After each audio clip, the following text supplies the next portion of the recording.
தமிழ்நாட்டில் எப்படி தாவேக்கா பேசுபொருளாக இருக்கோ அது மாதிரி புதுவையில் எல்ஜேகே பேசுபொருளாக இருக்குது. ஆனால் ஒரு 2 தொகுதி போதும் அப்படின்ற இடத்துல எந்த இடத்துல அந்த காம்ப்ரமைஸ்க்கு வந்தீங்க? அகைன் ஏன்னா ஆல்ரெடி எக்ஸிஸ்டிங்காக கண்டெஸ்ட் பண்ண எம்எல்ஏஸ் இருக்காங்க, மினிஸ்டர்ஸ் இருக்காங்க. அது கூட ஆல்ரெடி இவங்கெல்லாம் இருக்குது. இப்போ நாங்கள் வந்து எங்களுக்கு புது கேண்டிடேட்ஸு, நாங்கள் புதுசாக தான் நாங்கள் யாரும் இல்லை புது கேண்டிடேட்ஸை போகலான்ட்டு இருந்தோம்.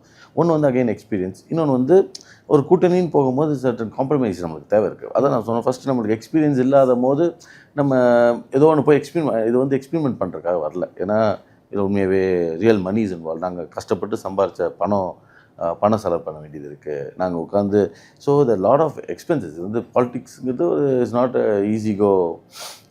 ஒரு யதார்த்தமாக எடுத்தோம் பண்ண முடியாது. ஸோ அவ்வளோ எக்ஸ்பென்ஸ் இருக்கும்போது கேர்ஃபுல்லாக தான் ஹேண்டில் பண்ணோம். எங்களோட பிளான் என்ன வந்ததுன்னா நாங்களே தான் ஃபண்ட் பண்ணி அவங்களுக்கு சப்போர்ட் பண்ணி ஸோ தட் நாளைக்கு எங்கே ஒரு கரப்ஷனான ஒரு விஷயம் வந்துடக்கூடாதுங்கள நாங்கள் ரொம்ப தெளிவாக தான் பிளான் பண்ணோம்.